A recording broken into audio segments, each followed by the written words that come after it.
This podcast is sponsored by nobody.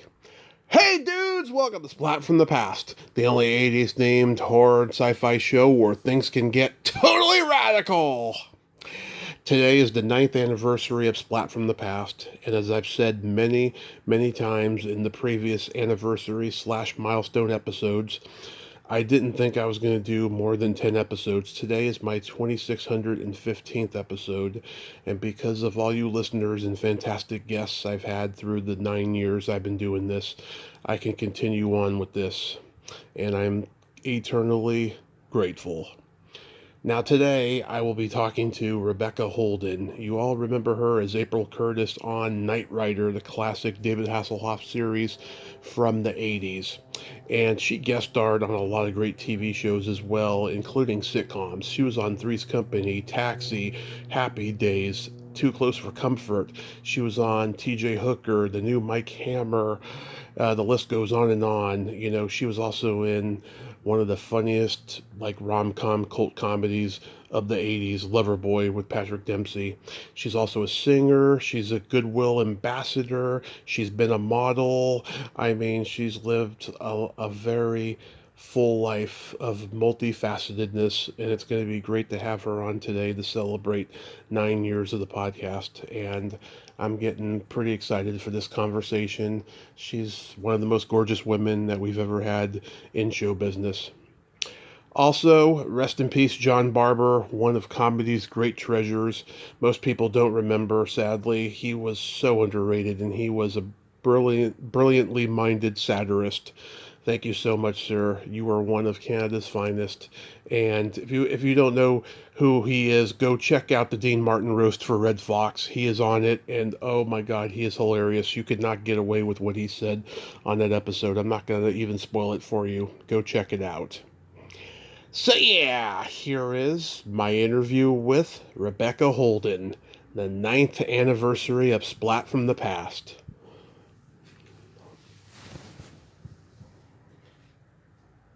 Hey, Rebecca, welcome to the show. How are you today?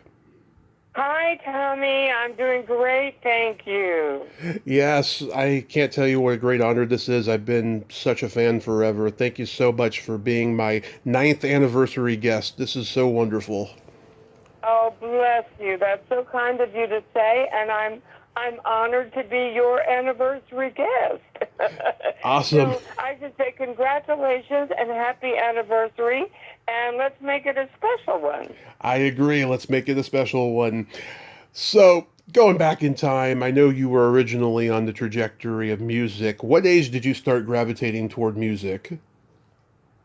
Oh, I studied piano from the time I was, 7 years old. Mm-hmm. I sang solos in the school musicals. I was Sleeping Beauty in the second grade. I did, all through junior high school and high school. I did the leads in the school musicals, and the music was just always at the forefront of my life. I played piano for I accompanied the concert choir, the madrigal singers, the girls choirs, the boys choirs. When I got all my other schoolwork done, then I had plenty of opportunities to spend my time playing piano for everybody, from everybody auditioning for the all-state band and all-state choir and all-state orchestra. And so that was a great part of my life was music. Having studied piano since I was, second grade, I think I was 7 years old. Mm-hmm. So music was always a big part of my life at home, because my mom played the piano, and so she would, play all the Christmas carols, and we'd sing, and of course I sang in church and did solos from the time I was a little girl, and was in all the church choirs and soloists in church, and so it's just, music was always my life. Yeah, do you remember the first album you were given or you bought with your own money? Oh, gee. I guess like everybody else, the groups, of course, the Beatles and Herman's Hermits and all those all those great old groups. Those are, from the time I was a little bitty girl. So, yeah. Yeah, I love the old British invasion rock, like the Zombies and the Hollies and the Animals and all that stuff. Oh, sounds like you were a big music lover too. Yeah, well, my dad had a band when I was a kid, and he had everything on vinyl, Oh, so wonderful. Oh, yeah. my goodness. Well, my mother had a huge album collection, too. I know she was in some kind of a record club or something where she would, all these albums were always coming to the house. I remember I loved Linda Ronstadt, so I had all of her albums, of course, and Oh, she was one of the first singers that could really sing everything, yeah. from pop and rock and roll. So she did the whole big band thing, and of course opera when she did the operettas, and then she did some mariachi music, because he was, Yeah. I think, from Tucson. So yeah, and she was kind of someone that I like to emulate because she wasn't limited. Oh, yeah, it sounds like she was very eclectic, just like in Yes, my family, we're very eclectic. Yeah. yes. And really, I'm so grateful for all the classical training and formal training that I had, because, of course, music theory and reading music and sight reading, because I still play piano for my church every Sunday that I'm in town. Hmm. And so I'm grateful, for all the classical training that I've had, but also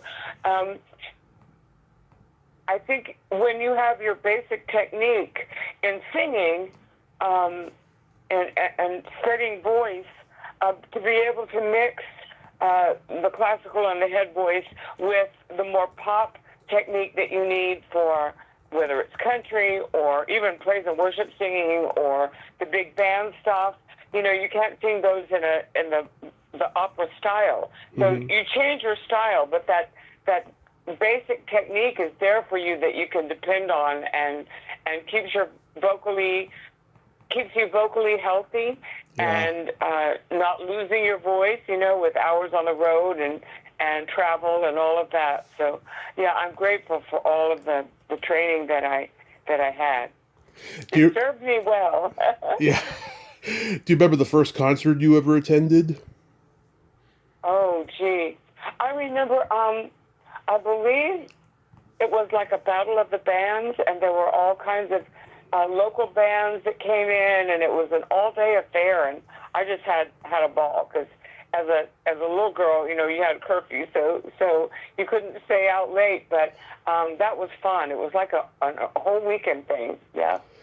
But then you went to go see somebody like Jackson Brown or Springsteen or somebody like that. Oh yes, and of course Linda Ronstadt. So, Yeah. yeah. Well, it sounds like you were really a music lover and had a varied taste in music as well, very diverse. Very diverse, yes. Unfortunately, I could never play it quite like my dad, but I love it. It's just it's something that keeps me grounded and sane. I have to set aside at least an hour to listen to music each night. How wonderful! Well, see, that was a wonderful gift that your father gave to you. Your love of music and something that you could then enjoy and that would bring you joy the rest of your life. And I'm sure you have wonderful, wonderful memories of enjoying music with him and that camaraderie, that brought you close. Absolutely, and even when we talk, every so often on the phone and stuff, we'll talk about music and what's going on with, Ah, drama between rock ah. legends and stuff like that. Yeah, Oh, music. that's wonderful. Well, it's still something that brings that bond between you. Yeah, so like, music is a very big bond between him and I, and also just pop culture in general, talking about something we watched on TV or something like that. Oh, sure. Yeah. Yes. Wonderful memories of your childhood that keeps you close. Mm-hmm. And now you're a Gemini. I am also a Gemini. Oh, are you? When is your birthday? June 6th. Oh, my goodness. Well, welcome. Thank you. Not too far away. I'm the same day as Harvey Firestein and Dwight Twilley, and the day before Dean Martin and Prince. Oh my goodness. Well, Yeah. you've memorized them all. Well, that's great. Yep. I don't know too much about astrology, but it's a fascinating subject for sure. Oh yeah, it's a big interest in mine. In 1973, you were the first runner-up in the Miss Texas pageant, and nowadays you don't hear too much about beauty pageants. Do you think it's become like stigmatized because of the whole Jean-Benet Ramsey case, or do you think it's just looked down upon now as the exploitation of children? Well, I don't really know, and I think the John Benet Ramsey case is a tragic, Hmm. tragic story. Um, I had some wonderful opportunities as several pageants, and I won the national pageant for the National Sweetheart, and what I remember about them most is that it gave me opportunities on stage because I was performing and practicing my craft, and I won a lot of scholarships that Hmm. then paid for a lot of formal music lessons and training, and some great teachers. So I'm grateful for them. You have to think on your feet Yeah. as holding titles and so on. You represented your city or your town or your state, and met a lot of local dignitaries and did interviews. And I think any time that you're put in situations where you communicate more and have to, form your thoughts and be put on the spot, it's good exercise. It's good training for you. So, Hmm. if you look at the positive things, now certainly if young girls are objectified, Yeah. and I do think the little girls wearing all the makeup and beyond their age is somewhat inappropriate. I agree. Let little girls be little girls. But young women, representing their community or having an opportunity to practice their craft or thinking about big issues of the day and having to form thoughts and opinions and speak intelligently and just the exercise of that, is good for all of us. Absolutely. So you had nothing but good experiences with it. I had wonderful experiences, but like I say, the parts that you mentioned, Hmm. and bringing situations to pass that ended up in such tragedy, that's a little horrific. Oh, I think, Tommy, anything that's a good thing, if abused or yeah. utilized in excess or inappropriately, it can lead to negativity. We can abuse any situation. Yes. Um, that surely is a tragedy. She was a beautiful little girl, and I don't know that we'll ever know the full truth about that, but Yeah. certainly a tragedy. So after you leave the University of North Texas, you head to New York and you become the Breck girl. You're doing magazine covers and commercials. Is that where your acting juices kind of started flowing from the commercials? Well, it was my first on-camera acting. Like I say, I had done so many leads in stage plays and musicals, where the singing, of course, is the priority in musicals, but there's still a lot of acting involved. But stage acting is very different from on-camera acting. And when I was in New York and I was put under contract for Breck, I took some classes in because anything that I do, I would always want to do to the best of my ability. So I took some on-camera training, which was very valuable, and I ended up doing many commercials after that. And it seems always in my life, maybe new things come to pass, Hmm. but then if you strive to do your best, it seemed to always, at least in my life, lead to a lot more work. And so I did so many commercials for Chevrolet and Dentine and Arid and Ivory Soap and just lots and lots of commercials. And then Aaron Spelling, the very prolific Hollywood producer, saw one of my commercials that aired on the Super Bowl, and that led to him contacting my agent and wanting me to come out to the West Coast, which led to a television career on all the dramatic shows and then to sitcoms as well. But I enjoyed the commercials because unlike just being a model, and I did do a lot of modeling as far as a lot of catalog work, JCPenney, Eagle catalog, and all of those. But when there were 60 seconds of copy, speaking parts, and looking into the camera and delivering your lines, somehow I always knew I had an edge for those if they wanted a model who could also deliver. So I enjoyed those very much, and they were very good experience, and it just kept leading to one adventure and then another. Did you study acting at all with like any of the famous acting teachers? Oh, I took classes, at the Herbert Berghoff School and Robert Modica and very different ones. Yes, when the time allowed, I would take classes. I think they were always beneficial, but it's always what you make of that class and what you take out of it to then be able to utilize actually on set or on stage or, in a studio. And make it work for you.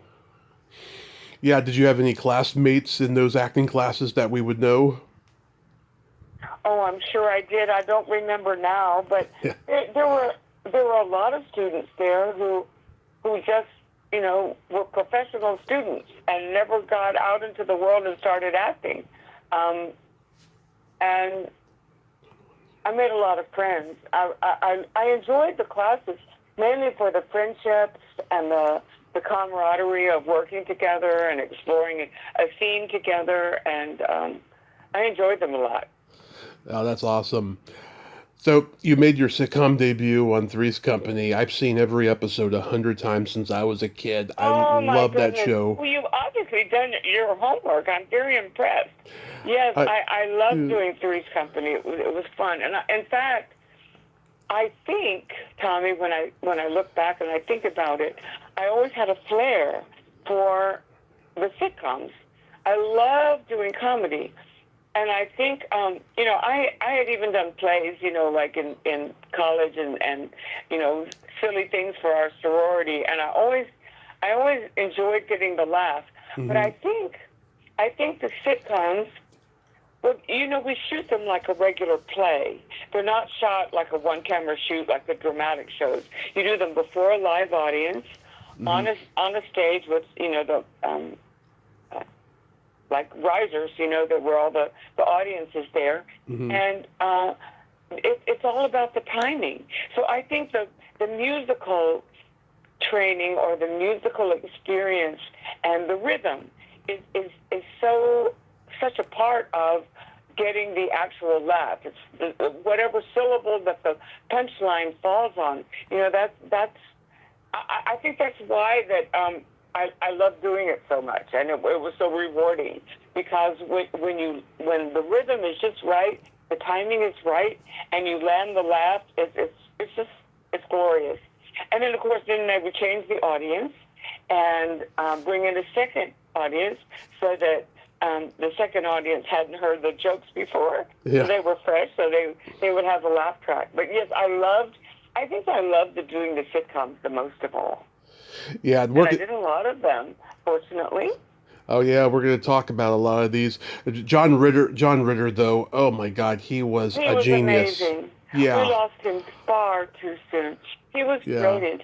And you say that you watched every episode of Three's Company, then you probably made note of the fact that practically every script set John up to do his physical comedy thing. He was a master at it. Yeah. Oh my God. Just the way he did physical comedy and the way that he just, could do voices and just anything funny, just be funny. He was just a brilliant Yes. guy. And if Brilliant you guy. remember my episode, you remember his physical comedy thing at the climax of that? Yes. And When he sees, he's a mannequin in the store window and he goes yeah, crazy. And, he's like a magician mannequin. Yeah. uh-huh. And your character nowadays would be labeled as like polyamorous or something because she wanted to have multiple boyfriends. Yes, she wasn't exactly faithful, was she? No. and she Yeah, and she she went was by dating Larry and John Ritter's character both at the same time, but neither one knew that the other's girlfriend that they had found was actually the same girl until Larry and I walked by and John is being his mannequin in the window and he sees yeah. us. So. Yeah. And she went by Bunny or Twinkie. She changed her name That's too. right. That's right. That's right. It was almost like she Well, was each one of them had a pet name for her. One called her Bunny, and the other one called her Twinkie. So, because of those nicknames, neither one of the guys realized it was the same girl. Kind of a cute plot point. Yeah. Did you get to meet or interact with Don Knotts? No, he was not in that episode. I don't think. Yeah, No. because a lot of the dramatic shows, sometimes if your storylines are different or whatever, you're not maybe even on the set at the same day or not on location at the same day. But the sitcoms, because you're all on set at the same time, because it's a live audience situation, you usually get to know all the cast members. And of course, you have a table read at the beginning of the week where everybody's sitting around the table with the producers and the writers and everyone, director, and you're all together, so you get to know most of the cast. But I don't remember seeing Don there. And of course, I had loved him for all those reruns of the black and white shows from Andy Griffith. Yeah. Oh yes, oh yes, Yeah. he was brilliant. The Incredible Mr. Limpet and all that. Yeah. Oh yes, those the Disney movies. Yes. Then you do Happy Days. What stands out about that? I think I just love the guys and meeting. I think they all had their wives at the set, as I recall, and I enjoyed just a wonderful group of people. Yeah, Jerry Paris was the director of the episode. Of course, he directed the most out of any of the directors they had. Barney Miller, oh my God, that is hilarious. That opening, when Ron Glass interviews you about the guy who stole your purse, and you're like, I saw sadness in his eyes. I love doing that show, and now I had just told you about doing those before a live audience, and Barney Miller is the one sitcom that we didn't do that way. I understand it was because Danny Arnold, the creator and director, was so, just meticulous that he would keep those audiences for so long while he would go back and get shot after shot. And so they finally gave up doing it before a live audience, and we did it like a one-camera shoot. Yeah. So we had a lot of time on the set while we were sitting there while he was working on other shots. And I was just enamored by Ron Glass and the other wonderful actor. You probably remember his name. I can look him up really quick. Hal Linden? Hal is the lead, but the other guy that wore the glasses, I loved him. Steve Landesberg. Steve. Oh, Steve Landesberg. Between he and Ron Glass, the two of them, between Ron Glass and him, they kept me in stitches all day long. Those two guys, some people, Lucille Ball I remember a quote from her. She said, some people act funny. She said, I can act funny. You give me a great script and I can act it and it will be funny. She said, but some people think funny. And that was Steve and and Ron. They were hilarious with one-liners going back and forth all day long. I never laughed so hard in my life. They were just brilliant. Yeah, Abe Vigoda, he was great too. Mm-hmm. Oh, yeah. Oh, yeah. And I saw, let's see, Hal Linden and his wife and I went on a trip together to Malaysia and Indonesia for a charity trip one time, and so I got to know him, off the set, mm-hmm. and then the wonderful actor who played Wojo Hobbits or Wojo. I've seen him now at several of the autograph shows, and we've gotten to have some good conversations and reminisce. So it's funny, these autograph shows are really fun. You see people that you reunite with people that you haven't seen in a long time, and of course it's wonderful, meeting so many of the fans that come out to these events. But also you see a lot of the actors that you've either worked with or that you've admired their work on screen. Oh yeah, I saw Hal Linden last summer at the Hollywood show.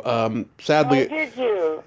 Yeah, sadly I didn't get to go over and talk to him because I was so overwhelmed. I was meeting all my podcast guests that those 2 days I was there and other people, but I bet you had a ball. But I did have a ball, yeah. And he's like 95 now, and he's still signing autographs. That's so cool, Oh my, yeah, he's getting up there. Wow. Yeah. How was the taxi experience?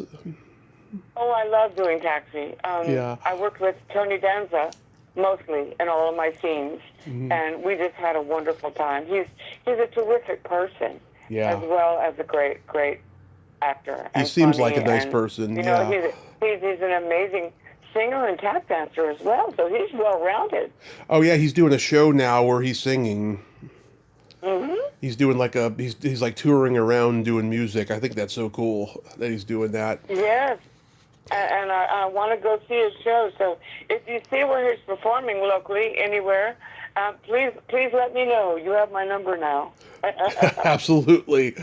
Did you get to have an Andy Kaufman experience? I remember watching him in the makeup chair. Yeah. That morning. He was a little strange. Yeah. I must admit, I was a little stupefied. Everybody tells me he was so unpredictable. Nobody knew what he was going to do or say. He was just like an endless bag of surprises and tricks. That's a good way to put it. He was a grab bag. That's definitely what he was. I must agree with you there. I watched your Too Close for Comfort episode the other day. Oh my goodness. Oh. I was laughing so hard. I just love how you and Ted Knight kiss, and just the awkwardness, and just Nancy Dussault absolutely hates your character. My goodness. No, you'll have to tell me where you were able to watch it. It's on Tubi. The whole series is on Tubi now. Really? Yeah. Oh my goodness. Well, I enjoyed doing that show. I remember, and the actor's name. He was so kind. All of them almost. Nancy, who played the mom, she was so sweet, and the blonde girl. Lydia. We worked, yeah. Yes. We worked together on a spelling show later on together again. She's great. I love her. Yes, I've seen her at a couple of events, in years past. So it's always fun to run into somebody that you worked with so long ago and reminisce. Yeah, you got those purple knee socks, and you turn down. No. You turn down to eat some potato chips. You say they're very fattening, and Nancy Dussault is like, I know. That's so funny. Oh my goodness. I'll have to look that up and watch it. I don't even remember the plot much now, but I just remember having a very good time. And isn't that what they say? You about people, they say you don't remember. You may not remember certain things, but you always remember the way they made you feel. Yeah. And I I just look back and I remember joy, with so many of the friends that I met working on set. Yeah. I have interviewed three of the, Sometimes. I have interviewed three of the ladies that were on Private Benjamin. I've talked to Lorna Patterson and Lisa Oh, Raggio and Ann my Ryerson. goodness. Ann Ryerson's a dear friend. She comes on here every so often. Was it fun to work with them? Oh, yes. Now, that was a fun show to do. I remember. I did that at Paramount, right? I think it was a Warner Brothers show. Yes, yes. Yeah, Well, I met on that show Danita Joe Freeman, hmm and she was the black girl who was one of the soldiers, and Danita Joe was an amazing dancer. She ended up being Cher's choreographer and lead dancer, and also Lionel Richie's lead dancer and choreographer. That's right. And I remember she had choreographed the entire show for the Olympics when it came to Los Angeles. What year would that have been? Was that 84? Was it? The 84 Olympics or Whenever the Olympics were in Los Angeles, and the entire stadium, she had these little boys doing all these just amazing dances that she had choreographed, and I was so proud of her. And then I took some dance lessons from her after that, and we stayed in touch for a long time. I need to call her and see how she's doing. Yes, Private Benjamin was a fun show to do. I know it didn't last long. It's one of those short-lived shows people remember because it was a movie spin-off, You're exactly right, and I think they may have done several different spin-offs. Ours was called Hot Wax. Oh yeah. And they may have done a series like WACS, like the Wax, and Army Corps. And then I think there was maybe there was another series actually called Private Benjamin. I can't remember, but yeah, it was a fun show. So I do remember that. Yeah, Jimmy Walker had a short-lived military show called At Ease, which was created by John Hughes before he got into movies. Oh my! Well, Yeah. you know all kinds of trivia. I'm very impressed. I'm a pop culture junkie, historian, archivist, and proudly so. I got like 2,000 movies in my personal collection. I love this, I love this. Oh, that's so wonderful to hear. Well, I'm sure that it brought you a lot of joy, and I'm sure that your memories and your recall of all these facts bring a lot of joy to other people. I try. And especially doing this show where people can relive some of their favorite shows. So Yeah. good for you that you're doing this podcast Thank you. and bringing conversations to people with, stars that they may have known or admired or enjoyed their work on screen. This is a real blessing you're giving to people. Thank you. I'm a big fan of Police Squad. I have all 6 episodes on VHS, and that last episode that you were on, it was the very last episode. It was the locksmith episode, and to this day I still quote Schnooky Lumps. Oh, that's so funny. Yes, Police Squad developed quite a fan following. I think there were only, I don't know how many episodes, but not very many. But it really 6. developed a cult following, so I hear. Six and of episodes. course, Leslie Nielsen is just priceless. Yeah, people weren't ready yet for it. It wasn't until the movie in '88. Then there was 3 movies, and they were all successful. But the series, yeah, I mean, it's just as funny as the movies, and yeah, I love it. Yeah, he's like telling you what to say while he's holding you at gunpoint, talking to Al Ruscio on the phone, and it must have been just so hard to not laugh because Leslie Nielsen's face is just priceless during it. Yes, you're exactly right. That's true. Now, did you watch that one recently, too? Can you get that one on Tubi? I have it on my own VHS, but I'm sure it's probably out there on the internet. It did come out in, I guess, VHS and probably DVD, I think. because it became a real collector's item, I think. That great actor who just passed away, John Ashton, it was in the episode, and I still remember what he says to Leslie Nielsen. He says, "You and your little keister," and Leslie Nielsen's like, "What about my little keister?" Oh, very funny. Yeah. And a lot of the jokes, I think, were visual jokes that were sort of subtle. Yeah. And I think they maybe have played better on the big screen, where they were more obvious. Yeah, I know. That may have been a key to its success, more so on the large screen. Slapstick and puns, airplane stuff that the Zucker brothers did. Mm-hmm. Yeah. How was doing? It was a character. How was doing T.J. Hooker? Oh, I loved working on T.J. Hooker. Adrian Zemed was also in it, and Heather Locklear. Of course, aside from our great leading man who played Hooker, and he's had quite a career, hasn't he? From Star Trek and T.J. Hooker and well, of course, William Shatner, of course, Captain Kirk on Star Trek. Yes. It was a fun show to do.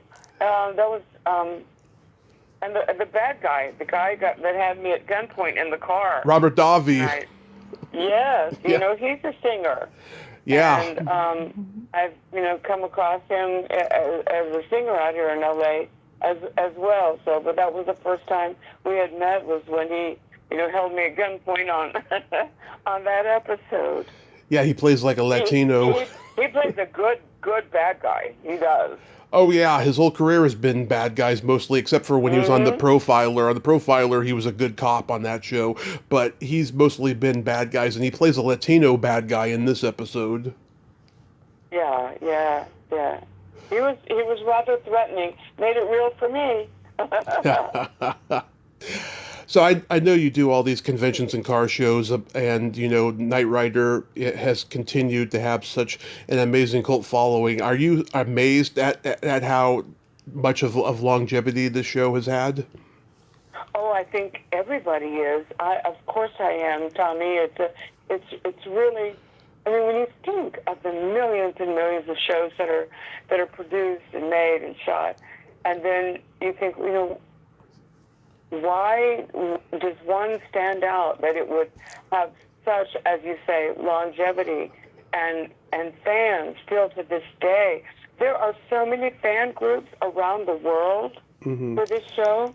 And of course, when the internet became so, just second nature to everyone, and they all found each other through the internet, and then they became friends, and then they have events all over the world, and then they become friends online, and then they attend each other's events. And I've been to events for Knight Rider from the UK to Milan to Istanbul to Mexico City to everywhere. It's quite a phenomenon, and there are.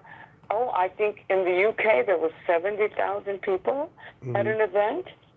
There were 30 kit cars in a parade, and guys build the replicas of the kit cars, and they meet at these conventions and they compare notes.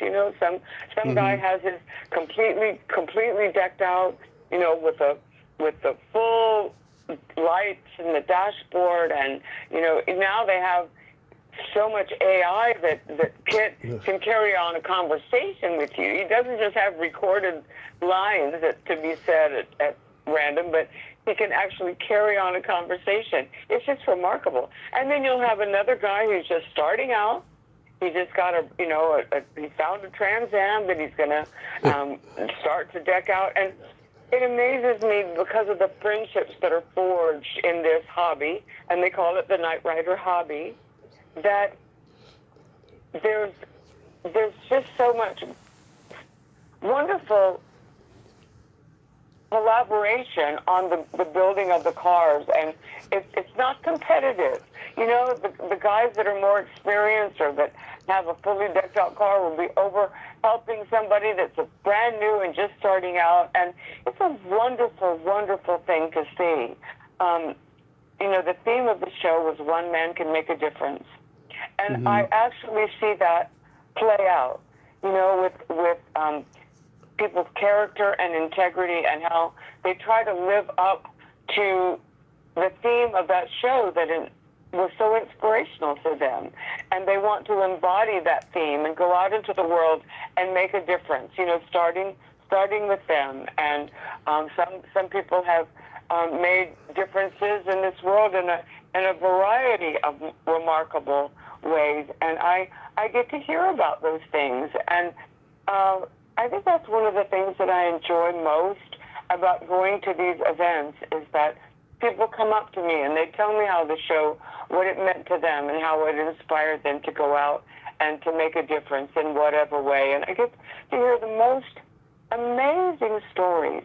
In fact, at one of the recent ones that I went to, there was a young woman who came up to me, and she told me about growing up in Romania, which is the communist country, and of course her mother and her grandmother and all of her relatives had rather, you know, old values, and she said I was so different from what they expected me to be, because I was a girl, but I liked cars and I liked computers. And she said, so when I saw Knight Rider and I saw April, she said, I realized I could be April. I wanted to be like that. And she said, and I went into computers and I work for Microsoft today, and I love cars. And this happened to be a big car show with every kind of vehicle imaginable. Yeah. And she pointed over to an area off the way, and she said, now that is my big rig, and my husband stays home and takes care of the kids and babysits while I go to these events. And she's making a difference and making a statement for women that you can still have, you know, those kind of interests and still be feminine. So I'm just intrigued by all the stories that I hear about people and the differences that they've made in the world, and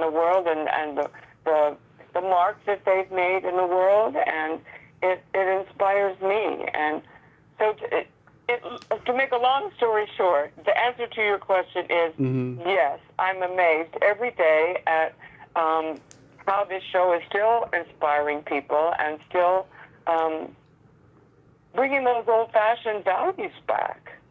You know, the 4K set, just the DVD set, the 4K just came out. In fact, Universal chose Knight Rider to be its first show to come out with the box set. And it's just remarkable that fans say, okay, I love this show growing up, and now I'm sharing it with my own kids and bringing them up and watching it together. And, you know, that inspires, I think when we, like you did with your dad, Tommy, you enjoyed music together, and you enjoyed your TV shows that you shared together. And I think when people watch the shows together with their children,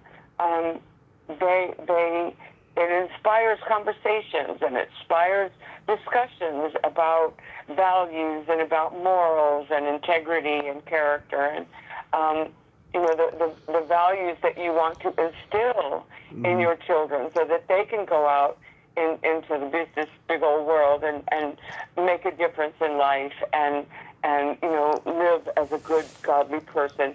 You know, Glenn Larson, who created the show, before he died, he told me, Rebecca, I created this show to be a morality play, good versus evil, and the boundaries are very clear, you know, good versus evil, and the good guys always won.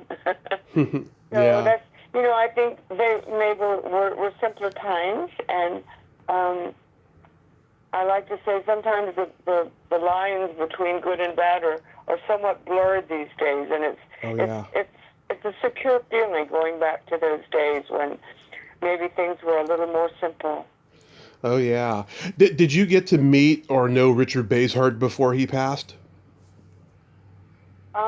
We met, I think, at an event, but no, I didn't have the opportunity, I would say, to really get to know him well. No, Yeah, I mean he was one of those I would great have certainly liked to. Yes, one of those great B movie tough guys from the 50s, you know. And I yes, thought he was so talented, and of course everyone remembers him from Voyage to the Bottom of the Sea, you know. yes, yes. I remember seeing you at David Hasselhoff's Comedy Central roast. Did you have fun at that show? Oh my goodness, yes, I remember going to that. Yeah, that was fun. Those roasters, they can get pretty vicious, can't they? Oh, nowadays they can. I think that was like at the very beginning of it, but now I think it's worse. Mm-hmm. Like a couple of It was years a little ago. more tame, Yeah, huh? yeah. A couple of years ago, I tried watching the Tom Brady roast, and I could not laugh. It was so hard for me to watch. After about Yeah. 45 minutes, I just turned it off. I agree with you there. I think that it can cross the line into cruelty Hmm. and just meanness, and I don't think there's ever any reason to be mean to another human being. Yeah. It hurts my soul. So you and I, it seems like we're very similar in a lot of ways, and I I thank you for this interview, and I thank you for talking about these old shows. And I think they did have there was a different mentality to them, which is kind of nice to re-experience these days. So you're making that possible for a lot of the fans. Oh, you're so nice. Real quick, you got any anecdotes about Loverboy? Oh my, that was fun. Mm, I remember how impressed I was. When we talked about John Ritter and his physical comedy. hmm. Well, Patrick Dempsey was the same way. Very amazing. The way physically he could fold and just a physical thing. And he's a musician too. Yeah. Yeah, Patrick Dempsey is a very talented guy, but I think he was kind of boxed in the late 80s. He did three movies in a row where he was a young guy having an affair with older women, right? In the Mood, Yeah. Loverboy, and Happy Together, and then after that it was like, and of course he married his acting teacher in real life, and it kind of was like, life imitating art, and now of course he's made a monster comeback in ways that I'm sure nobody ever anticipated. Yes, yes. Grey's Anatomy, right? Grey's Anatomy, yeah. And of course, Mm-hmm. Joe Micklin Silver directed the movie. She was a pioneer. She was like the first female in a long time to direct, like back in the late 60s, Uh, uh, you know. well, So, I sure had a good time. Like I say, I I I had so many wonderful experiences working with so many wonderful people, and I always was made to feel very welcome on set, and it was a joy to work and to be creative and do something you love with people that were um, also creative and loved what they do and just warm-hearted. And I guess I was very blessed. I always had wonderful working experiences and always brought away, something of value from each job, I think. yeah, so May 30th, you're going to be doing the Get Together Now concert at the Orpheum Theater, and that's a great Uh-huh. lineup. So, what's that event about? The Get Together Foundation is a wonderful organization founded by Kevin and Mayor Wax. They've were very successful people, and Kevin was always a drummer, and once a musician, always a musician, and so his way to give back to this world was through this foundation, and he and Mayor worked very, very hard making life better for the homeless. And so they raise money for the organization through all these musical concerts. And the Tribe Band is called that because it's really the tribe of musicians, basically made up of whoever's in town at Yeah. that time, because it's usually the most busy and working, touring musicians. So a lot of people are on the road a lot, and in this business, when you're successful, you work a lot. So a lot of them are traveling, but and a lot of them are the top studio musicians in town. And so it's whoever happens to be in town makes up the tribe that performs on each charity concert.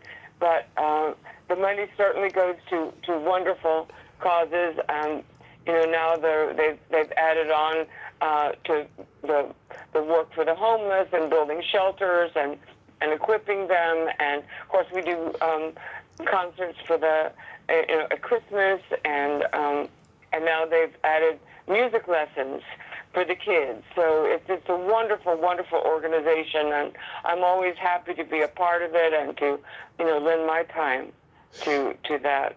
Yeah, I know Dan. Wonderful cause. I know Dan Navarro. He's been on the show. That's great that he's going to be there. Oh, that's great. That's great. I'm happy to hear it. Well, yeah, come on out, everybody. I think on my Facebook page there's a link to get tickets, and I'm sure that you'll provide one too. Oh, Will you tell me?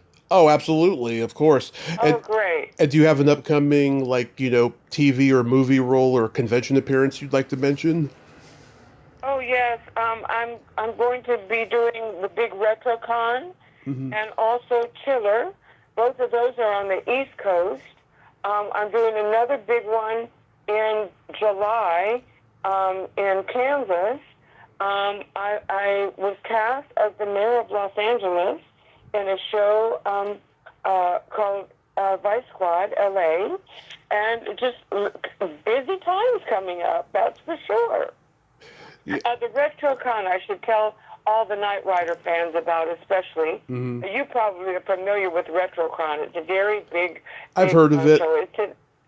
It's in September in Pennsylvania, but this year, the Knight Rider historians, Joe Huth, has acquired the actual original semi, and he has completely refitted it and built it back exactly the way that it was on the show.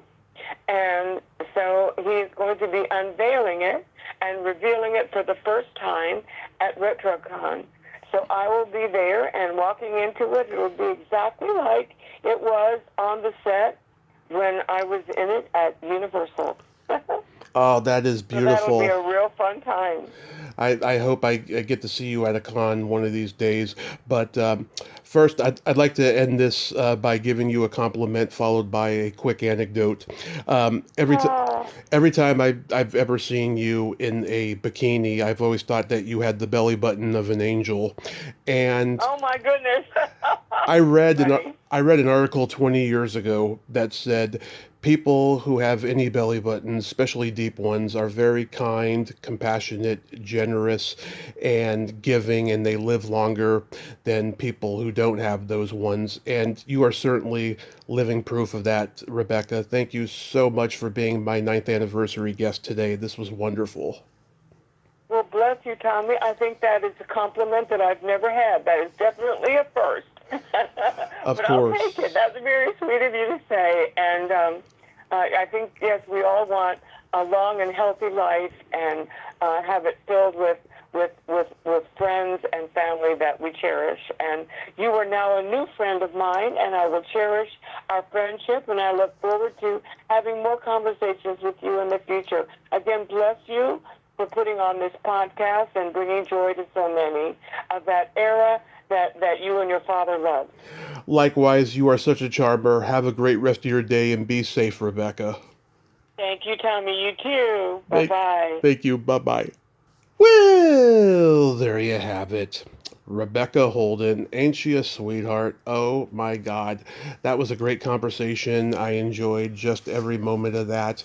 She is just a wonderful human being, and she's doing God's work. Go check out that event, the Morpheum, on May 30th, and go check her out at a convention, because I just know meeting her in person is just as great as hearing her on this podcast. She is just a genuine, authentic human being. Great lady. I enjoyed every moment of that talk. Well, until next time, this is Tommy Throwback Kovac saying there's no shame in living in the past because the present sucks. Later, dudes.